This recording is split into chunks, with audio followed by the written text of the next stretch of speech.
Bon, bonsoir à tous. Nous voici après quelques années d'absence sur la question noire avec un nouveau format panafricain, une plateforme qui est interorga où à plusieurs on discute de sujets qui intéressent les Africains en France et dans le monde. On va essayer de traiter des questions polémiques ou politiques qui puissent nous aider à avoir plus de clarté sur les urgences politiques qu'on doit traiter, les défis auxquels les communautés africaines en diaspora et sur le continent sont confrontées. Aujourd'hui, on va parler médias pour aussi ancrer notre dynamique dans un paysage et en faire un peu le diagnostic. En France, en particulier, les émissions médiatiques noires sont rares et souvent politiquement troubles et difficiles à identifier. On évolue entre la librairie africaine, les funérailles des tabous, mais d'autres programmes un peu plus progressistes comme Histoire crépue ou Le Chip, qui était une émission qui a cessé de diffuser, mais qui est également importante pour une certaine partie de la diaspora noire africaine de France. Donc on se réunit aujourd'hui pour faire ce bilan ensemble, cet état des lieux, et savoir, se poser une question euh, sur les thèmes qui sont souvent abordés. Le thème de l'émission qui va suivre est la suivante: Black Excellence, haine de soi, intégrationnisme, par nous, contre nous. On se pose ensemble la question des médias noirs existants, de leurs buts, leurs limites, leurs apories, et voir comment ensemble on pourrait essayer d'imaginer un média qui nous ressemble et défendre nos intérêts. Et sur ce, on commence par l'introduction qui va être lue par notre camarade Ouais, juste après moi. ok. Donc, la construction de la modernité occidentale reposait au départ sur l'exploitation massive des personnes et des ressources issues des zones rurales et reculées du continent européen par les élites européennes prédatrices.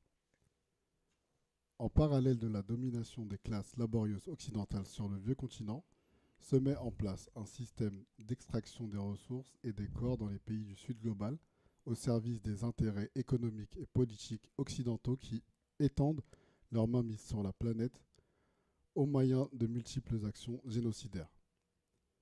Au cœur de la période de la construction du modèle capitaliste par l'accumulation primitive de capital se trouve le continent africain, ses ressources, ses travailleurs et travailleuses. Le mortifère commerce triangulaire a fait de l'Afrique subsaharienne un foyer de main-d'œuvre gratuite pour les intérêts économiques européens en Amérique, participant ainsi à l'interruption du développement holistique du continent africain et à l'accentuation des contradictions au sein des sociétés africaines au profit des élites et au détriment des peuples du continent. Plus tard, au moment de la colonisation effective et quasi totale du continent africain, les bourgeoisies occidentales du XIXe siècle, désormais hégémoniques, vont faire de l'Afrique un lieu d'extraction massive, de surplus capitalistique, dans lequel les masses africaines se retrouvent davantage exploitées qu'avant l'incursion occidentale. Peu à peu, les élites africaines, auparavant principales interlocutrices des maîtres occidentaux, vont voir leur position privilégiée fragilisée. Ces élites serviront désormais de vernis culturel à l'exploitation politique et économique directe du continent africain. Dans un contexte d'hégémonie et de l'économie libérale occidentale, les élites africaines auront, en dépit de la colonisation, la possibilité de suivre une éducation occidentale leur permettant de servir au mieux les intérêts des puissances impérialistes euro-américaines. Ces élites africaines traditionnelles seront cependant mises en concurrence avec d'autres élites nouvellement créées par le maître hégémonique et ses outils institutionnels de domination du continent africain. Une architecture institutionnelle de formation de nouvelles élites africaines à travers l'école, l'église et l'armée se met en place. Au fur et à mesure que les positions occidentales en Afrique s'élargissent et dépassent les comptoirs de commerce historiques pour s'enfoncer dans les terres, en 1885, la conférence de Berlin parachève en bonne et due forme le partage de l'Afrique entre intérêts impérialistes occidentaux, illustrant un tournant historique dans le processus d'asservissement du continent africain. La consolidation effective du pouvoir politique des puissances impérialistes sur l'Afrique entraîna une réaction d'orgueil et de solidarité de la part des diasporas africaines, des Amériques et de la Caraïbe. À la pointe de cet élan politique, l'on retrouve les Antenor Firmin, Henry Sylvester Williams ou W.E.B. Du Bois.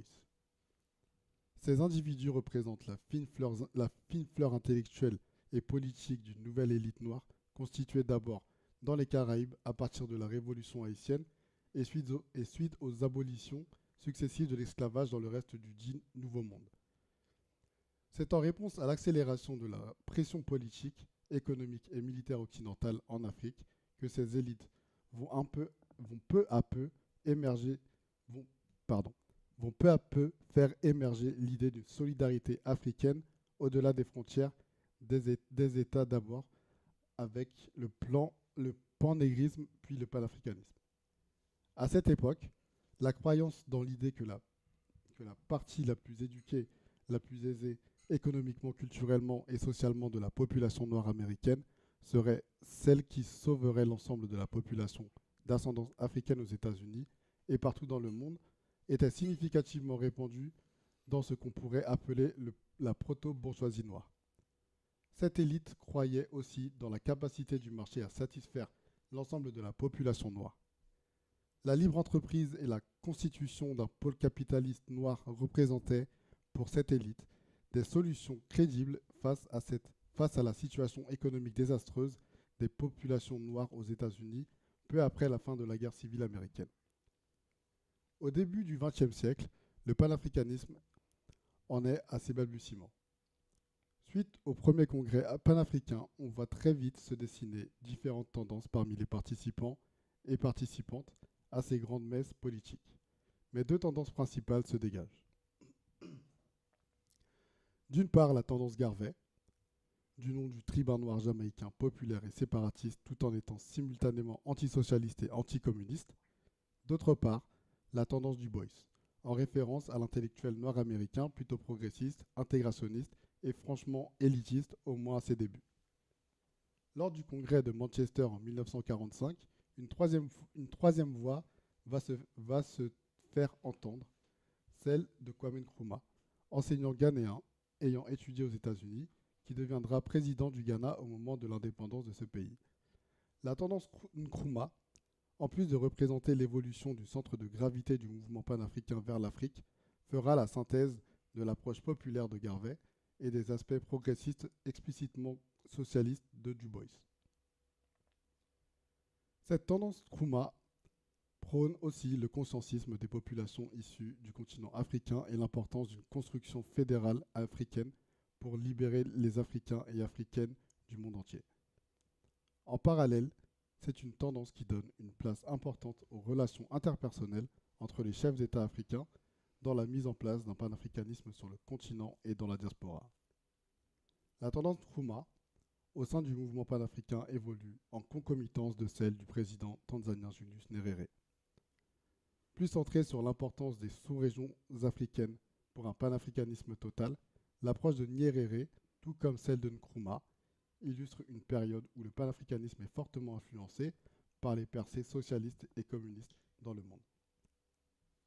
La période allant de la fin de la Seconde Guerre mondiale jusqu'à la première crise pétrolière est aussi celle des mouvements anticoloniaux dans le Sud global et de l'importance de l'internationalisme face à la mainmise impérialiste.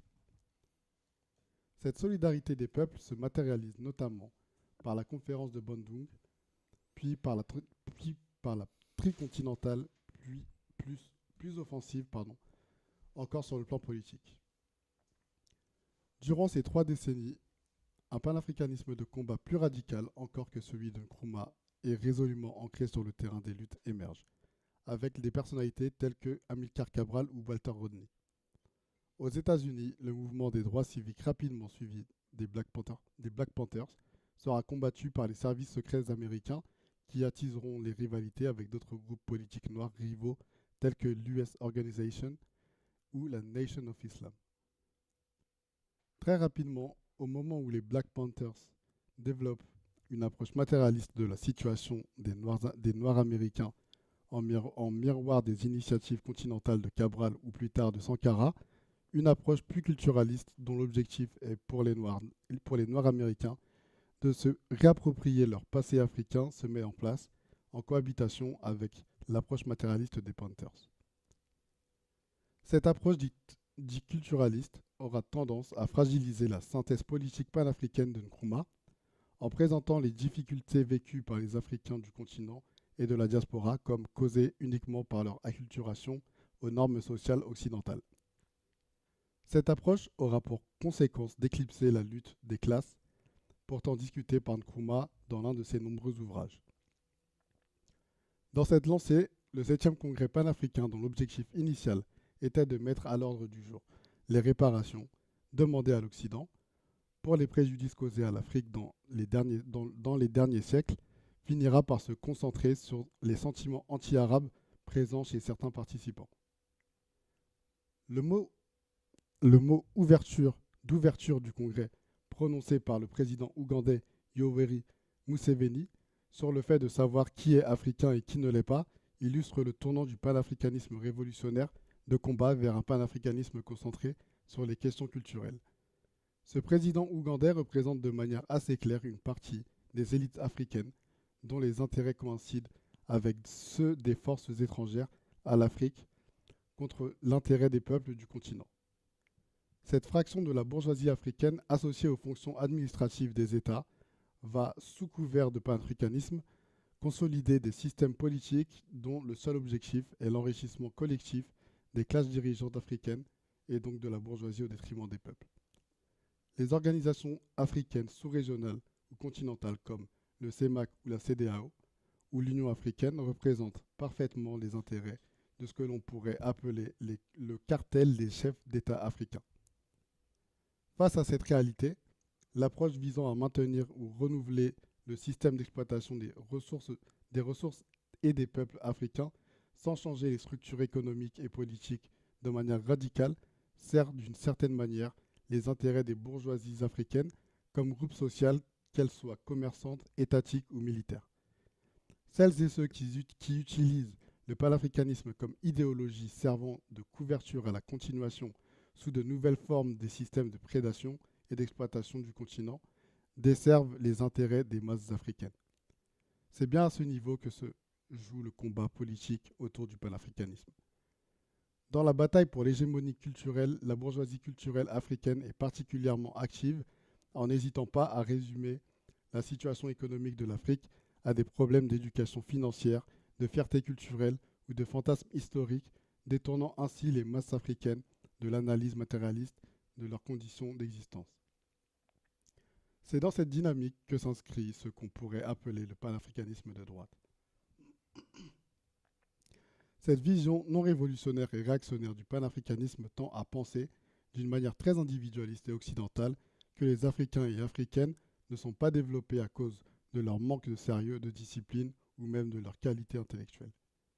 Le panafricanisme de droite a la certitude que la libération des Africaines et Africains passera par une élite éclairée qui prêtera son génie à la cause pour le grand bien des incultes masses africaines. Le panafricanisme de droite a en réalité réalisé la synthèse entre l'approche élitiste de la libération des Africains et Africaines et la pensée conservatrice et capitaliste aujourd'hui très présente sur le continent comme dans la diaspora. Les influenceurs du panafricanisme, fractions de la bourgeoisie culturelle et politique telles que Nathalie Yamb ou Kémy Séba, s'inscrivent d'une certaine manière dans cette dynamique politique. Leur but n'est pas de faire une révolution populaire pour les masses africaines en renversant les superstructures politiques coloniales et néocoloniales, mais plutôt de renforcer ces structures brutales et inégalitaires sous couvert de panafricanisme. Face à cette gabégie, la solution réside, comme le disait Amilcar Cabral, dans l'identification totale par la petite bourgeoisie de leurs intérêts à ceux des masses africaines, paysannes et ouvrières. Les petites bourgeoisies africaines doivent procéder au suicide de classe pour permettre aux Africains et Africaines du monde entier de se libérer de toute forme de domination bourgeoise impérialiste. La petite bourgeoisie africaine est celle sur laquelle repose le pouvoir du maintien des superstructures coloniales et néocoloniales africaines au sein desquelles les bourgeoisies d'État et commerçantes font la loi, accompagnées par la bourgeoisie militaire. C'est elle qui, par frustration de ne pas être en capacité d'accéder au pouvoir économique et politique, sera réceptive à des discours visant à mettre l'accent sur l'importance de la fierté culturelle dans le développement de l'Afrique. Dans le cadre de la bataille culturelle et particulièrement de la guerre de position gramscienne, les idéologies politiques sont mobilisées dans le but d'asseoir un pouvoir politique sur la majorité. C'est dans ce contexte que le panafricanisme est utilisé, ou plutôt instrumentalisé, afin de maintenir la classe hégémonique bourgeoise africaine en position de force. En regardant les conditions matérielles d'existence des classes populaires africaines du continent et de la diaspora, il nous vient naturellement à l'esprit que la priorité doit être donnée à l'émancipation économique collective des masses africaines par la prise des institutions politiques et économiques actuelles, puis leur extinction progressive par leur mise au service des masses africaines. Pour mener à bien le plan de libération de tous les Africains et Africaines du continent et de la diaspora, il est indispensable de se doter d'une autonomie politique, économique et médiatique. Et c'est dans ce contexte que s'inscrit notre projet d'un média panafricain révolutionnaire. Merci. Bon, par cette introduction-là, on voulait quand même faire un peu une description de la trajectoire politique du panafricanisme et par la même occasion faire le lien avec ce qui se passe aujourd'hui en termes de production médiatique. Donc je voulais vous demander, et peut-être me poser aussi la question, qu'on se pose la question ensemble, de quelle est la nature des médias noirs qui nous sont proposés aujourd'hui et de si on a l'impression qu'ils nous correspondent et sinon, pourquoi. Donc je voulais savoir ce que vous en pensiez. Si vous pouvez nous donner une petite analyse chacun de quels sont les médias noirs en présence et de ce que ça représente pour nous et s'ils défendent vraiment nos intérêts. Assata, peut-être que tu veux commencer? On t'a pas beaucoup entendu. Oui. La question, je pense, avant même de lister des organisations, c'est de voir s'il y a des médias qui sont aujourd'hui inscrits dans des organisations déjà autonomes et qui portent la voix en fait des populations noires ou africaines en France. Et pas simplement des médias qui existent et qui parlent dans l'air en fait pour parler de l'histoire africaine, de la lutte anticoloniale ou avoir juste les moyens de produire quelque chose du contenu et pas forcément d'être ancré dans des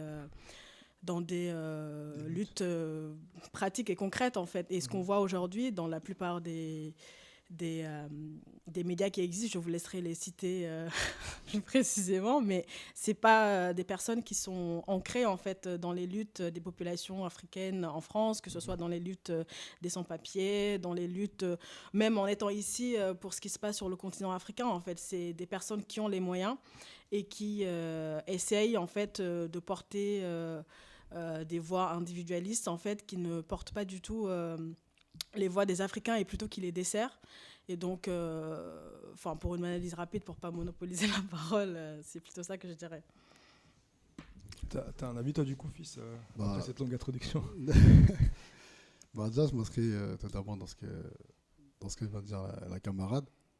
Et pour moi, en fait, les médias afro, aujourd'hui, ils représentent, à mon sens, c'est un peu l'état du panafricanisme aujourd'hui. C'est-à-dire qu'en fait, on est dans une confusion idéologique. Et donc, on est vraiment dans un libéralisme exacerbé. Voilà. Donc, moi, je peux citer quelques médias comme nos amis de la librairie africaine ou les funérailles des tabous. Par exemple, je me suis rendu sur le site internet des funérailles des tabous et quand tu vas sur leur site internet, c'est juste la promotion pour un événement de trucs carriéristes, quoi. Tu vois, donc c'est vraiment oser le reprenariat, parler de votre mindset. Et si vous voulez participer à cet événement, il faudra payer 97 €. Et vous avez aussi l'option Black Gold. C'est ces gens-là qui ils prennent l'espace aussi, médiatique. Donc ça, c'est un espace, je dirais pas qu'on a forcément laissé, mais c'est surtout un espace que nous, on n'a pas forcément le temps d'investir non plus. Mais bon, là, on essaye de le faire là. Et donc, oui, pour moi, voilà, pour essayer de synthétiser, c'est vraiment ça, quoi. C'est vraiment l'état actuel du panafricanisme. dans son essence la plus libérale après tant d'années. Ouais, parce que c'est ce que j'allais vous rétorquer, qu'à la fois, il y a des choses qui sont à critiquer, mais ils sont aussi une expression de l'état, en fait, de la conscience collective afro-diasporique, notamment en France. Mais je pense qu'ils ont une résonance qui va au-delà de la France, parce que les Africains ne sont pas en dehors du monde, et si on a une montée des idées réactionnaires et libérales, bah, il est normal qu'elles s'expriment aussi dans nos communautés. Donc je ne voudrais pas non plus donner l'impression qu'on les diabolise en tant qu'individus et que notre analyse ne se situe pas au niveau de l'état des forces et l'état de la conscience collective sur ces questions-là, qui est complètement lié aussi aux conditions dans lesquelles on vit.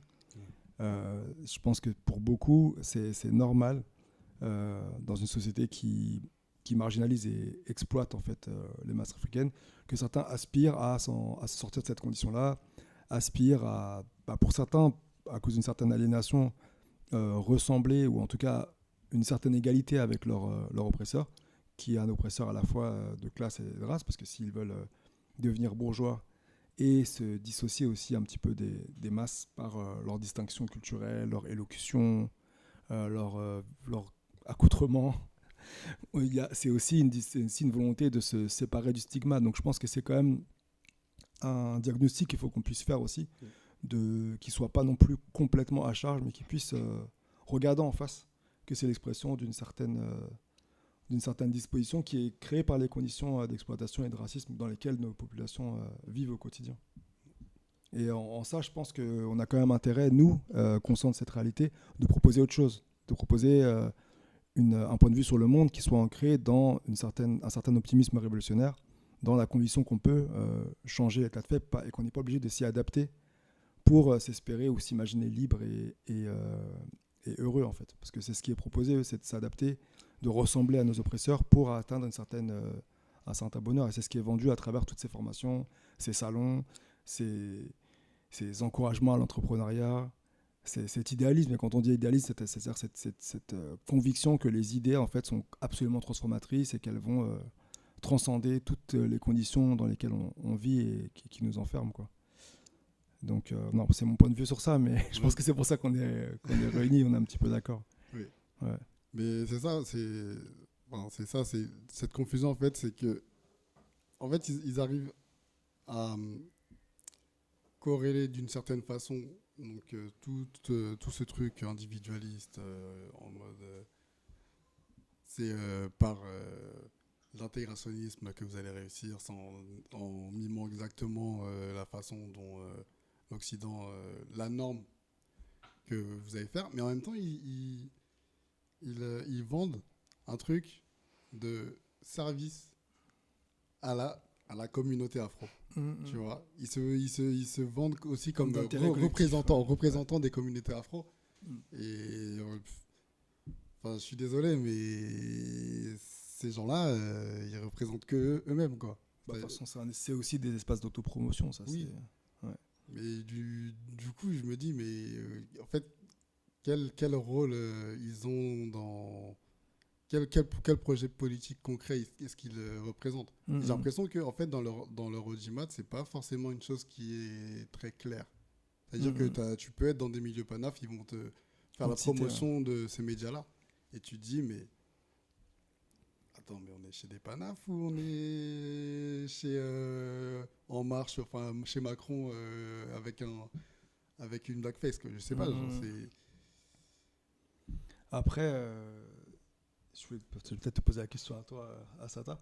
Ce qu'il y a en commun dans tous ces espaces, c'est aussi l'utilisation du patrimoine politique et intellectuel panafricain, qui va être des fois associé à des idées qui sont même antagonistes à ce que défendaient les personnages. Je ne sais pas si c'est quelque chose que tu as constaté aussi dans les thèmes abordés, dans les figures qu'ils évoquent, et ce que pour toi ça représente aussi le fait que ces figures ou ces références soient mobilisées en fait, assez fréquemment. Je parle des personnes comme Thomas Sankara, Amilcar Cabral, Kwame Nkrumah, Du Bois, Malcolm X, qui sont des figures qui reviennent assez souvent dans les médias noirs, quelle que soit l'orientation politique. Oui, je pense qu'il y a un camarade qui parlait tout à l'heure de la confusion. C'est le fait qu'il y a un autre camarade qui disait que le panafricanisme est à la mode aujourd'hui. Et donc, c'est facile de reprendre des des figures, des noms de figures, parce qu'aujourd'hui, avec les réseaux sociaux, on peut juste sortir une citation, sortir le nom d'une figure et dire, et faire comme si on avait lu son bouquin derrière, en fait. Et donc, vu qu'ils sont noirs, qu'ils sortent des noms, Malcolm X, Thomas Sankara, etc., ils paraissent juste crédibles parce qu'ils se disent, nous sommes noirs et nous pouvons représenter en fait ce qu'on dit, incarner en fait ce qu'on dit, alors qu'il suffit pas d'être noir ou de juste parler de Malcolm X pour avoir vraiment compris ce qu'il dit derrière. D'autant plus que par exemple quand tu parles de Cabral, c'est faut vraiment le lire, quoi. C'est pas incarner ce qu'il dit, en fait. C'est-à-dire que c'est des gens qui sont en totale contradiction avec les auteurs dont il parle. C'est-à-dire que Cabral dit il faut se suicider en tant que classe, et tu te mets en costume. C'est pas le problème des costumes, en fait, mais en tout cas à faire la promo de tout ce que les personnes qui te suivent ne peuvent pas avoir et n'ont pas. Et en fait, quand ils te regardent, ils se projettent, en fait, et tu ne les aides pas, en fait, à s'organiser concrètement, collectivement, pour qu'on puisse non pas intégrer les structures en France ou le capitalisme, etc., être les meilleurs dans des entreprises, etc., mais vraiment pour s'organiser de manière autonome et pas réformer le système, mais essayer de le transformer de manière autonome, en fait. Et donc, je pense que, tout à l'heure, ce que tu disais, c'est qu'ils répondent à un vide, en fait, de nos communautés, c'est-à-dire qu'ils sont dans la précarité, qui veulent s'en sortir, en fait, et ils n'ont pas de réponse, ils n'ont pas eu un projet politique derrière, et tout ce qu'ils peuvent faire, c'est ressortir des figures politiques avec un vide politique derrière, sans forcément... qu'on puisse avancer avec ça, en fait. C'est vraiment des choses qui nous ralentissent, en fait, parce qu'au lieu de nous aider, que ces personnes-là qui les suivent soit deviennent plus conscientes, en fait, et se disent je ferais mieux de rejoindre des organisations politiques, etc., pour m'organiser, sauf qu'eux-mêmes ne font pas partie d'organisations politiques. Donc c'est sûr que voilà, c'est un peu plus politique, c'est plutôt l'inverse. Ils vont essayer de rentrer dans des trucs d'entrepreneuriat, de développement, etc., pour aller encore plus exploiter les mêmes qui se font exploiter déjà. Donc voilà. T'avais une réaction, du coup, sur cet aspect-là particulièrement? J'avais juste ajouté qu'il y a Cabral qui nous mettait déjà en garde sur la façon dont on peut travestir la mémoire et les figures révolutionnaires, en fait. Je crois qu'il parlait, si je me souviens, il parlait de Lénine dans ce texte-là. Et en fait, là, tu vois très bien que c'est exactement ce qu'ils font. C'est-à-dire qu'ils vont te parler de ça, et une semaine après, ils vont te dire... En fait, ils disent tout et son contraire. Tu vois. Et pour revenir dans ce qu'elle disait, eux, ces gens-là, on les connaît pas, nous. J'ai pas l'impression qu'ils soient vraiment en contact avec ceux qui s'organisent toute l'année pour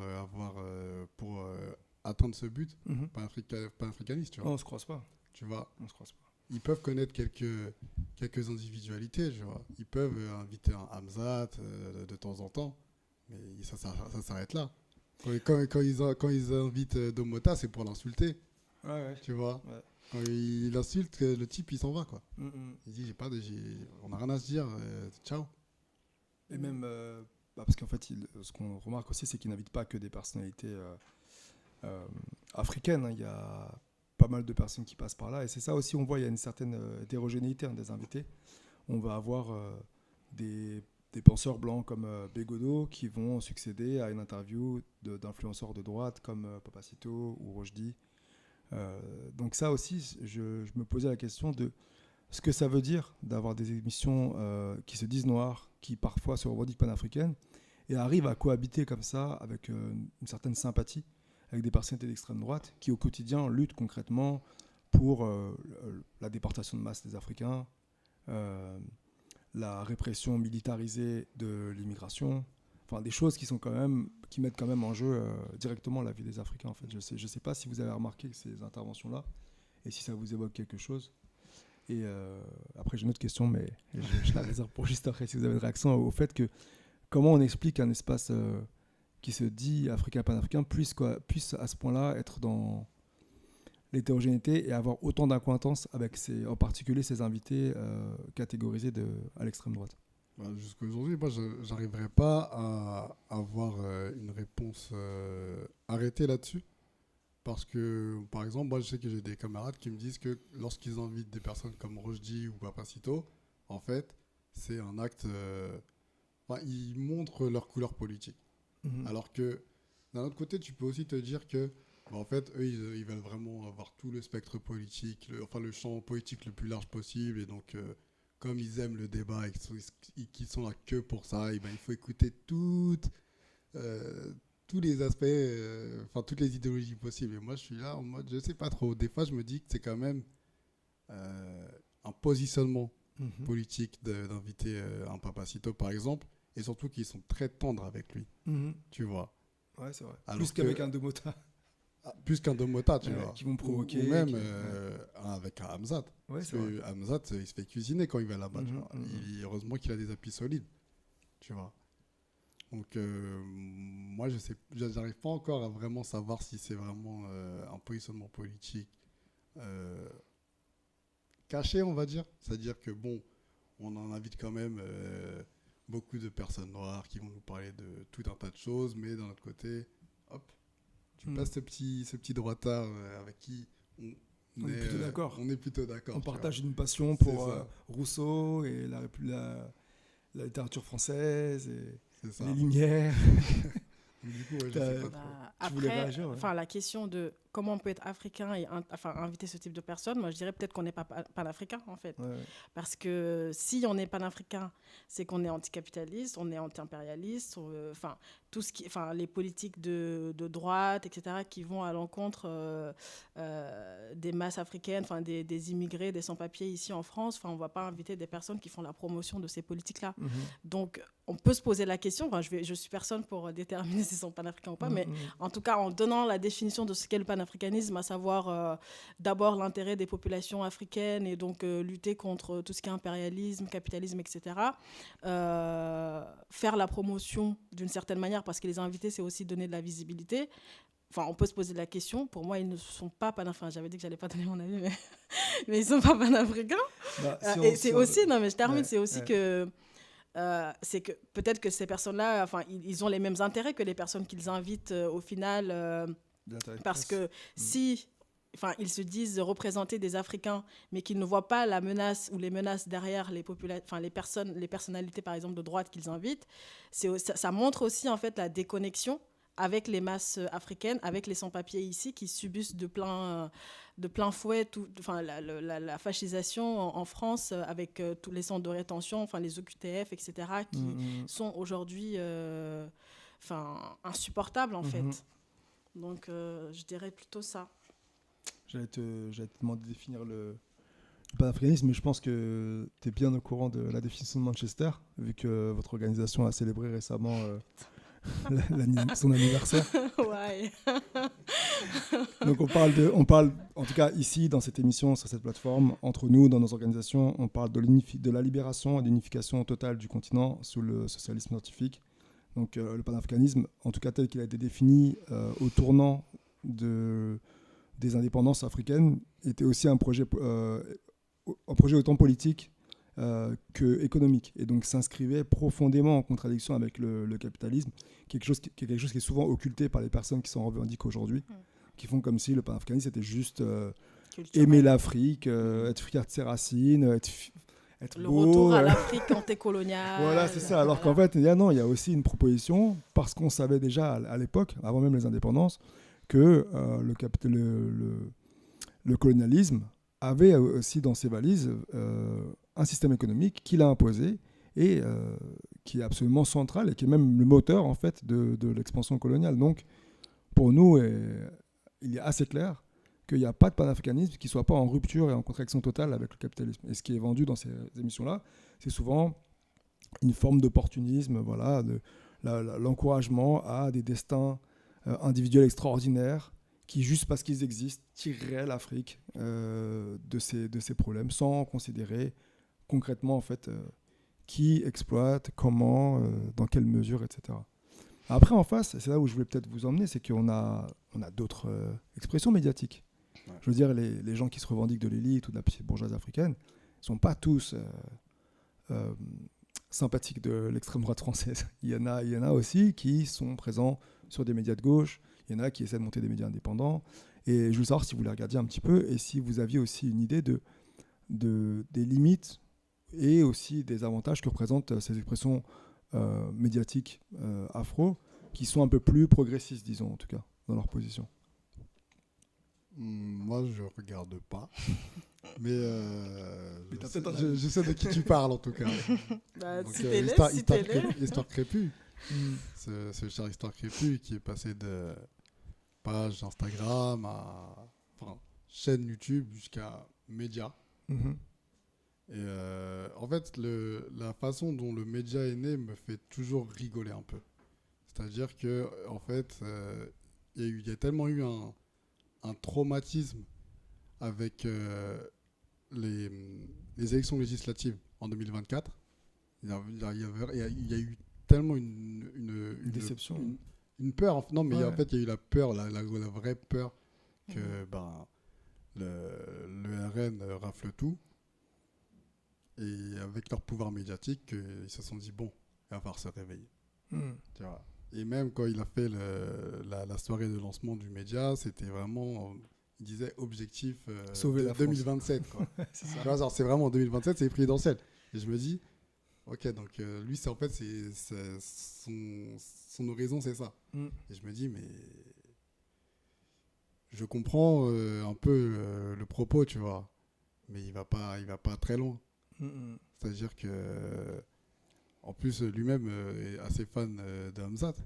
Ouais, Donc, il En a tant quand même invité à parler de panafricanisme de gauche, mais ça s'arrête là, quoi. Tu vois, il pourrait mettre en lumière un peu plus les luttes panafricanistes, qu'elles soient historiques ou actuelles. Tu vois, elle a parlé de colonialité, de colonialisme, bon, on peut tous le faire. Tu vois. Ouais. Et à part Histoire Crépue, il y a côté progressiste, je crois qu'en ce moment, il n'y a que lui, hein, en termes Après, de médias noirs. Il y a des journalistes noirs qui font des apparitions dans des médias majoritairement blancs. Après, est-ce qu'ils ont réussi à dégager un espace propre, à part pour l'émission qui s'appelle Décrypter l'Afrique, que je vois souvent, où c'est quelque chose qui est d'abord un espace qui sont dégagés au sein du média, puis qu'ils ont essayé d'autonomiser. Ils sont d'ailleurs toujours en train d'essayer d'acquérir cette autonomie-là. Mais moi, la question ce qui m'interroge aussi, c'est en fait qui fait ça, en fait. Parce que pour beaucoup, on se retrouve avec des gens qui ont soit une formation académique qui quand même oriente tôt ou tard les discours et les points de vue, mais qui n'est pas tempérée par une expérience politique dans des organisations qui vont peut-être les radicaliser. Et c'est pareil pour les médias qui essaient d'émerger comme Décrypter l'Afrique, où c'est beaucoup de gens qui ont été dans la presse mainstream, qui ont fait partie de publications, qui ont travaillé à des publications comme Jeune Afrique et autres, qui sont des médias institutionnels. Et sans cette expérience politique, pour moi, c'est très difficile de contrer en fait une formation qui est profondément républicaine, libérale, plutôt réformiste que révolutionnaire. Et c'est vrai que du coup, c'est des voix africaines, mais qui ne sont pas très contestataires. Ouais. Et moi, je me posais vraiment des questions sur pas leur intérêt, parce qu'il faut que plus on a d'espace médiatique ouvert, tant mieux. Enfin, mieux c'est. Mais sur vraiment quels intérêts ça représente, et est-ce que c'est des choses qui ont un potentiel transformatif, en fait. Et c'est peut-être la question que je vais te poser. Comment tu penses à quoi ça ressemble un média qui a un potentiel de transformation ou d'agence sur nos réalités politiques? Qui est relié à des organisations autonomes, déjà. Parce que je pense que des médias comme Histoire Crépue ou autres, ça peut permettre à des gens de se politiser, en fait. Ça permet via des vidéos, etc., d'avoir plus de connaissances sur un sujet, connaissances limitées, hein, mais d'avoir quand même des connaissances sur un sujet. Et si on est curieux, de s'interroger pour en apprendre plus, mais vite, si en tout cas on veut s'engager en politique, faire des manifs, etc., ça montre vite les limites, parce que ce ne sont pas des personnes, je le répète, qui sont engagées dans des organisations. Et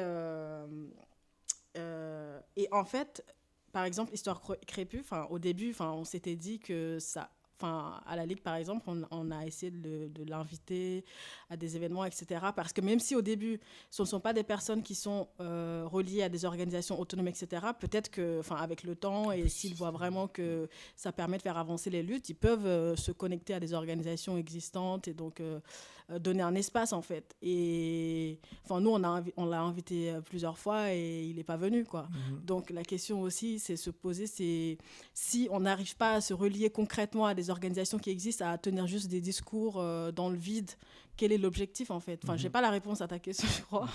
Parce que, quel est l'objectif à part avoir des vues ou, je sais pas, à exister, oui, dans cet espace médiatique-là. Je ne vois pas, en tout cas pour nous qui sommes dans des organisations autonomes et indépendantes, je vois pas l'apport, même si peut-être que des personnes peuvent être politisées et peut-être de manière indirecte découvrir qu'il existe des organisations qui sont là sur le terrain et donc rejoindre par ce biais-là. Mais j'avoue que je ne vois pas je n'ai pas de réponse à ta question. En fait, je pense que c'est une démarche individuelle qui amène à d'autres démarches individuelles. C'est-à-dire que lui, donc sa démarche, elle est plutôt individualiste, mais quand même.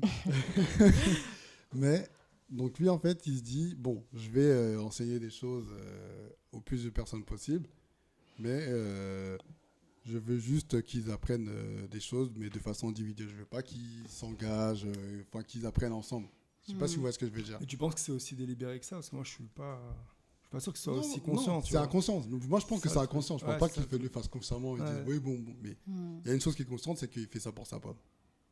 C'est ça, et c'est là où peut-être il y a un parallèle à faire avec les médias dont on parlait précédemment, c'est dans l'idéalisme. C'est-à-dire que tu en as certains qui se disent, encourageant l'excellence, que voilà, mettons en mouvement ces 10% de notre population qui ont potentiellement accès à l'excellence, et on sortira ces masses noires, pauvres et débiles, quoi, parce que c'est comme ça qu'ils nous regardent. Exactement, de leur situation. Voilà. Le mépris qu'ils ont. Mais ça reste une position individualiste et idéaliste, c'est-à-dire que juste notre libre arbitre et nos idées sont le moteur de notre libération. Mais d'autre côté, il y a des gens qui sont plus dans un objectif de déconstruction, qui se disent, parlons, et je ne pense pas qu'ils parlent qu'au noir, mais déconstruisons l'histoire coloniale, déconstruisons l'identité moderne occidentale, voilà. Et à force d'informations, voilà, comme ça, parce qu'on aura fait propager des idées, les Noirs se départiront de leurs complexes et se saisiront comme ça, de façon magique, de leur destin, et les Blancs seront un peu moins méchants, puis ils seront un peu moins racistes, parce qu'ils auront quand même un peu envie de ne pas faire comme leurs méchants ancêtres. Et en fait, dans les deux cas, on est sur un truc où on pense que juste parler en soi et juste propager des idées, ça va agir sur des individus. Et à très peu de moments, on se pose la question de l'organisation collective, de comment agir concrètement sur la société et l'histoire, quoi. Et je sais que le parallèle, il est un peu ténu, mais moi, je le trouve évident. Je sais pas si vous trouvez ça barré. Ils veulent construire la nouvelle France, comme aime bien dire LFI, quoi. C'est ça, c'est... Bon, les autres, ils veulent construire la nouvelle Afrique, mais... Non, l'Afrique n'intéresse pas, on est en France, tu vois. C'est vrai, donc, comme on rigole souvent, toi et moi, sur ça, les gens, ils veulent tout décoloniser, sauf l'Afrique. Donc, donc, à partir de là, j'ai envie de te dire, il y a du boulot, tu vois. Ouais, c'est clair. Mais du coup, donc, à partir de ce constat, je me dis, comment est-ce que, à votre avis, on pourrait... je ne sais pas trop comment amener la chose, mais disons que, en fait, il y a ce truc qui fait que les gens, ils disent que de toute façon, il y a toujours des personnes qui vont s'occuper de ça. C'est-à-dire que les luttes, c'est pas pour moi. De toute façon, il y a des gens qui sont là pour ça, alors que nous, on a besoin de... J'aime pas trop le terme, mais on a besoin de ressources humaines, tu vois. Ouais, donc, on a besoin qu'il y ait le plus de personnes possibles qui soient acteurs de ces luttes-là, tu vois. La libération, c'est une question de masse, quoi. Exactement. Ouais. Et donc, à votre avis, comment est-ce qu'on fait pour un peu switcher ça, quoi? Je sais, c'est une question... Moi, j'ai peut-être une idée, moi. Je sais pas si tu connais, il y a une chaîne qui s'appelle Grandeur Noire. Et je t'avoue que moi, quand je la regarde, tu vois, ça m'inspire, en fait. Tu vois, quand je me rends compte que mes ancêtres sont des grands bâtisseurs, qu'on a construit tant de pyramides, qu'on a inventé tant de choses en fait à travers le monde, que on est un peu les parents de la civilisation, je me dis forcément on va y arriver, en fait on va juste reprendre notre place de parents de l'humanité en fait, de phare de la civilisation, et que voilà, qu'en fait, donc je pense que déjà il faut se concentrer quand même avant tout sur la culture et l'histoire et nous rappeler en fait qui nous sommes, cette grandeur africaine qui nous a mis. Je sais pas si vous êtes d'accord avec moi, mais je pense que c'est quand même c'est quand même peut-être une piste à explorer. Je trouve qu'on n'explore pas assez. Je suis d'accord. Je suis conquis.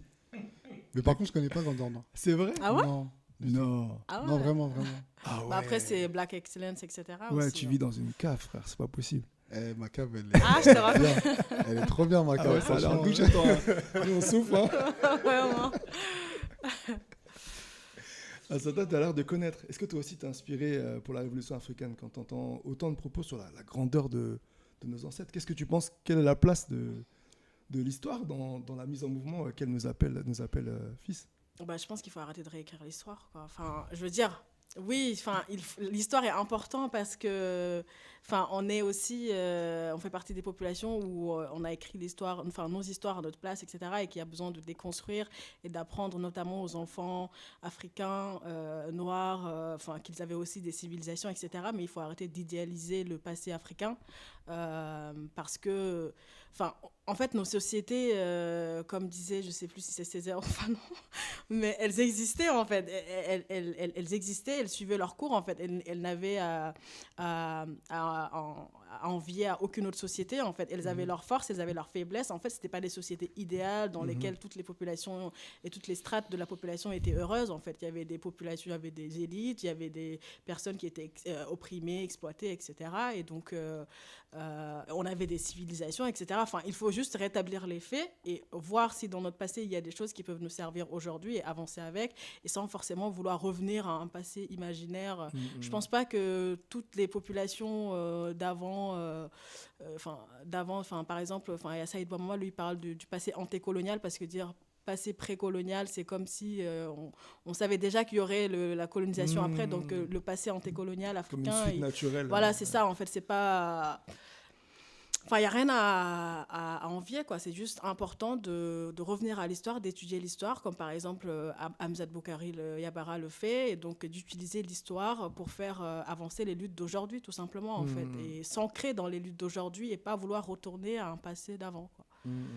Voilà. Ouais, parce que c'est quelque chose qu'on sera amené à faire et qu'on a fait même dans l'introduction. C'est vrai que je trollais un petit peu, mais peut-être qu'il y a la question de quelle histoire on saisit et comment on fait dialoguer l'histoire avec notre présent. Alors que le tout mémoriel, que ce soit dans la grandeur de nos ancêtres les bâtisseurs ou dans l'observation à outrance de la violence coloniale, si cette histoire elle n'est pas mise en relation avec notre présent et et utilisée pour nous mettre en mouvement, en fait, elle est peu pertinente. Et j'espère que nous, ce qu'on arrivera à faire, c'est trouver dans l'histoire des façons d'expliquer ou de comprendre le réel, mais sans jamais perdre de vue qu'on a un présent avec des situations qui sont particulières, qui sont des fois analogues mais pas les mêmes, et des urgences auxquelles il faut qu'on réponde et qu'on essaie de répondre chacun ici, parce qu'on est tous engagés dans notre organisation au quotidien par l'organisation. En fait, parce que concrètement, en tout cas dans notre vision des choses, c'est les masses qui font l'histoire. Même s'il y a des grands hommes qui vont se saisir, ou même si collectivement ils vont faire des monuments ou des choses, les changements concrets, c'est les masses qui le font. Et je pense que c'est quelque chose qui est peu souligné par les plus individualistes de ceux qui sont présents médiatiquement, qui occupent l'espace noir médiatique. Et juste pour compléter, tout à l'heure on parlait du vide derrière quand on cite des noms, Malcolm X, Cabral, etc. Ce qu'on pourrait aussi faire, au lieu de dire c'était des grands hommes, etc., même s'ils l'étaient, c'est aussi regarder les organisations qu'ils ont mis en place, comment ils ont lutté, et regarder ce qu'ils ont réussi, les limites, pas forcément les échecs, mais les limites de leur organisation, et repartir de là, et pas forcément tout le temps chanter Malcolm X, etc., ou chanter Lumumba ou autre, c'est pas juste en portant des t-shirts Lumumba ou Malcolm X. C'est bien de célébrer, mais les choses qui vont nous aider aujourd'hui à à faire avancer les luttes, c'est de regarder ce qu'ils ont fait, où est-ce ils en sont arrêtés avant leur assassinat ou autre, et donc reprendre de là, les relier aux luttes d'aujourd'hui, aux réalités d'aujourd'hui, et puis avancer, en fait, je pense. Incarner leur combat. Voilà. Parce qu'on part pas de zéro, en fait. C'est ça aussi qui est important. Des fois, dans les regards qui sont portés sur nos communautés, il y a une espèce de pessimisme, hein, concrètement, et de mépris. Comme si en fait les gens dont on parle ne sont pas héritiers de lutte directement, n'ont pas des fois participé. Et vraiment, c'est quelque chose qui est difficile à percevoir, mais ça existe en fait. Dans nos communautés, quand on commence à poser des questions, on se rend vite compte qu'il y a beaucoup des gens qui sont ici, qui sont réfugiés politiques, qui ont une expérience politique. Il y a beaucoup des gens qui sont ici, qui ont participé directement à des mouvements estudiantins ou des mouvements travailleurs sur le continent. Et qu'en fait, cette histoire, elle existe et c'est celle-là qu'on doit peut-être mettre en avant pour nous rappeler à notre devoir. Parce qu'on a un devoir. On continue de tuer nos frères et nos enfants dans la rue, ici et sur le continent. On continue de réprimer nos mouvements dans le sang, ici et sur le continent.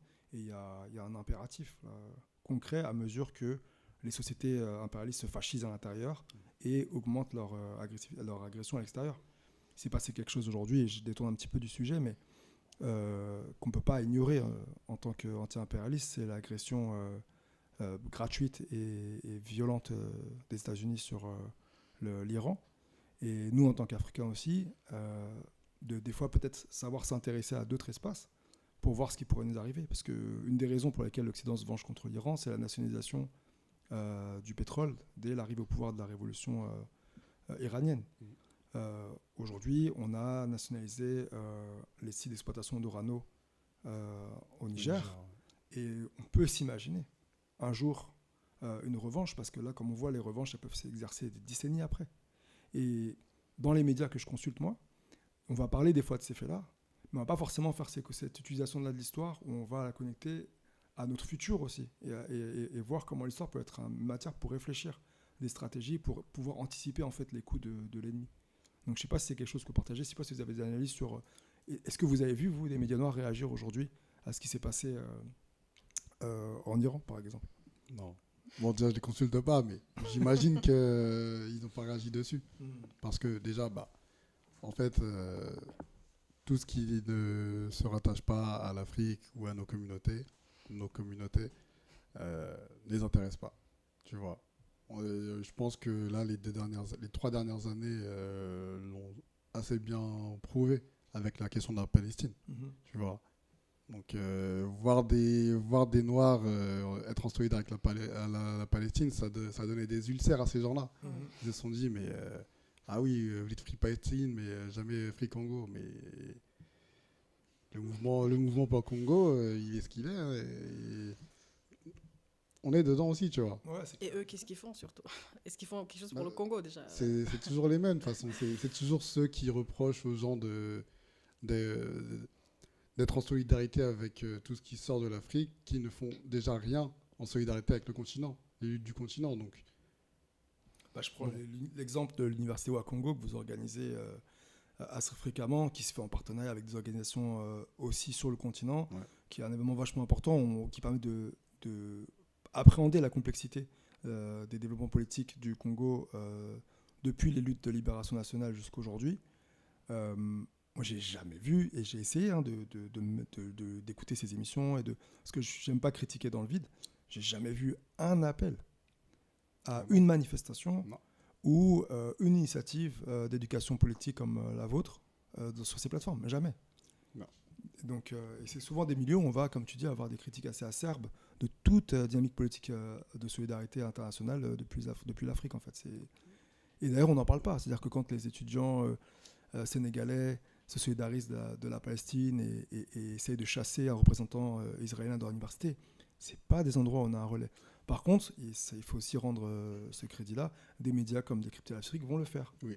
Parce que même s'ils sont institutionnels et pas franchement révolutionnaires, ils gardent quand même un œil sur les luttes populaires sur le continent. Même si l'analyse, des fois, est très très proche des médias institutionnels france-africains. C'est vrai. Mais d'ailleurs, comme tu parles de l'Iran, je profite de ça pour dire que notre camarade kenyan, le secrétaire général Bouker, qui a été kidnappé par la police néocoloniale du Kenya, Et ben, son organisation, le Parti communiste marxiste du Kenya, avait sorti une déclaration de soutien à l'Iran. Et ça, c'était un fait assez rare à souligner et qui est un très bon exemple à prendre sur l'internationalisme, la phase internationaliste à suivre de la part de nos organisations ou même de nos frères et sœurs, quoi. Et pourtant, c'est des gens qui sont complètement engagés dans les luttes de leur pays, qui ont été dans la rue pendant les révoltes. Réprimés de fou. Réprimés grave, emprisonnés, persécutés judiciairement, beaucoup de procès politiques contre eux, beaucoup de prisonniers politiques parmi leurs rangs.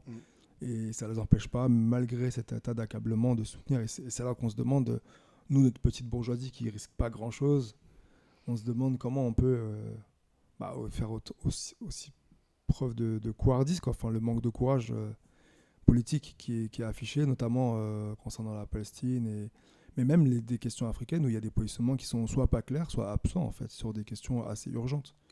Donc, j'ai l'impression que tu voulais réagir à ça. Je crois que j'ai oublié. Je te sens dans une pensée profonde. Justement, parce que j'ai oublié ce que je voulais dire. Donc, j'aimerais profiter. Je sais plus ce que je voulais dire, mais... Oui, non, on reviendra après, mais je sais plus ce que je voulais dire, en fait. On va couper au montage. Ah, merde.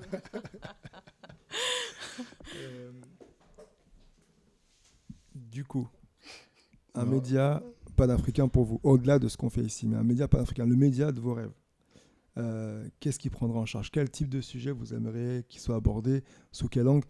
Et je pense qu'on peut peut-être, on s'avance vers la fin du programme, j'imagine. On peut peut-être se quitter sur ça, sur comment vous définiriez-vous un média panafricain pour les luttes et au service des luttes. Parce que la question initiale, c'était quand même de savoir si des médias qui existent sont par nous mais contre nous. Ce serait quoi un média pour vous, par nous et pour nous? Déjà, c'est un média qui serait au plus proche des luttes. C'est-à-dire que, tu vois, si tu as un média panafricain, s'il y a une marche des sans-papiers, il peut être là. Faire un live ou même faire interviewer des gens qui sont là, vraiment être au plus proche du terrain. Pour moi, c'est primordial. Donc, c'est un média qui donne un espace aussi à ces personnes-là, aux organisations aussi. Aussi, c'est un média qui se saisit de nos questions d'une manière collective. Pas l'excellence, je sais pas quoi. Là. Tu vois, c'est vraiment, écoutez, on a un média panaf, nous c'est l'internationalisme, l'anti-impérialisme, anticapitalisme, et j'en passe. Et tu passes la parole à Satan, on dirait. Déjà, si on résume rapidement ce qu'on a dit, c'est que les médias dont on a parlé aujourd'hui, c'est des médias qui sont contre nous parce qu'ils sont là avec une visée individualiste, soit pour être mieux intégrés dans la société française, soit pour avoir plus d'argent, vendre leurs programmes, leurs idées, leurs projets, etc. Et donc, pour moi, un média panafricain, c'est aussi interroger les problèmes structurels, en fait, pas forcément rejeter la faute sur les individus, ou en tout cas viser uniquement l'individu en tant que solution, en fait, c'est-à-dire deviens un entrepreneur, la vie va s'arranger ou je sais pas quoi.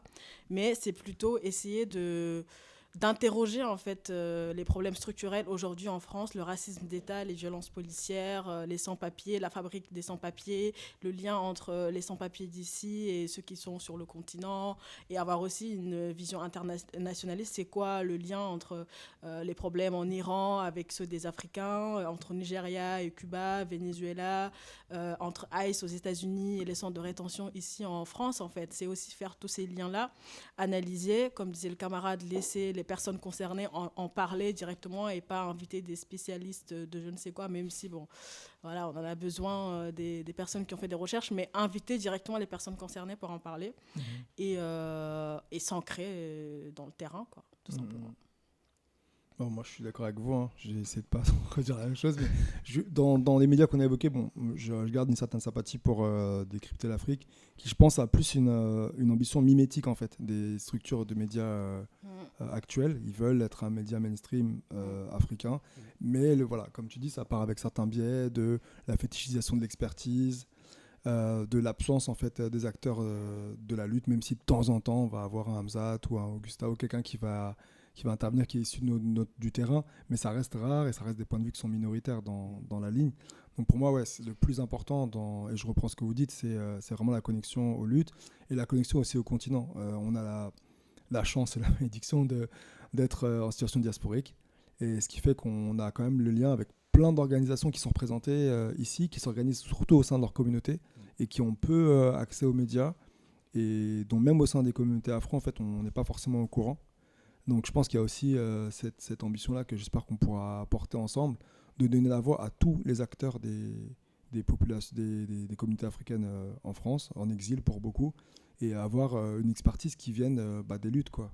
Pas de politologues, etc. Quoique, bon, si un politologue il est engagé révolutionnairement, moi je suis content, on l'invite, mais, mais voilà, quoi, je pense qu'on a cette opportunité. Je ne peux pas dire chance parce que je souhaite à personne l'exil, mais on a cette opportunité d'être en contact avec les luttes de pas mal de pays différents. Et pour moi, un média panafricain, dans ce que vous dites, on est d'accord, c'est aussi un média qui donne la parole à ces choses-là, parce que les questions en France, je ne dis pas qu'elles sont traitées, elles ne sont pas forcément traitées selon notre point de vue, donc, mais il faut qu'on arrive à faire le lien en fait, avec les questions sur le continent, parce qu'il y a beaucoup de choses, on a beaucoup de choses à se dire, et il y a en face une injonction à l'intégration qui forcément va aussi nous détourner en fait, de créer des intérêts communs avec nos pays.